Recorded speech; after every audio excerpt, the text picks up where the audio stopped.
Hello guys, welcome to Prithvi's fitness up mission SSCGD day 3 workout plan. Warmup చాలా important కాబట్టి injury preventing ఉంటుంది, అలాగే high performance వస్తుంది, muscles లో అండ్ బోన్స్ లో ఫ్లెక్సిబిలిటీ పెరుగుతుంది. వార్మప్ కంప్లీట్ అవ్వగానే 120 మీటర్స్ 6 రైడ్స్ అయితే కంప్లీట్ చేసాం. అలాగే 3 minutes బ్రేక్ తీసుకొని అయినాక 4 kilometers 20 minutes లో కంప్లీట్ అవ్వాలి. అంటే 5 minutes per kilometer పేస్తోనైతే అలా క్లాక్ వైజ్ కంప్లీట్ చేసుకున్నాం. అండ్ దాని తర్వాత 5 minutes బ్రేక్ తీసుకొని anti clock wise same set చేసాం. సో 8 kilometers అయితే ఈరోజు మనం వర్కౌట్ 4 అండ్ దాని తర్వాత కూల్ డౌన్ అనేది చేసాం. కూల్ డౌన్ చాలా ఇంపార్టెంట్ కాబట్టి అన్ని మజిల్స్ ఫ్రీ అయ్యేలా స్టాండింగ్ అండ్ సిట్టింగ్ ఎక్సర్సైజ్ అయితే చేసాం.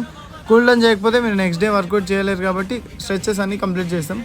అండ్ దాని తర్వాత బ్రీతింగ్ ఎక్సర్సైజ్ చేయడం వల్ల లంగ్ కెపాసిటీ పెరుగుతుంది కాబట్టి అది కంప్లీట్ చేసాం. ఆ ఎక్సర్సైజ్ కంప్లీట్ అవ్వగానే మన వాళ్ళకైతే మంచి మోటివేషనల్ మెసేజ్ అయితే ఇచ్చాను. Go hard or go home. కాంపిటీషన్లో అందరు ఉంటారు కానీ కాంపిటీషన్లో నంబర్ 1 ఉన్నవాడే విన్నర్. సో అలా చెప్పి మన అయితే క్లాస్ డిస్పర్స్ చేశాను.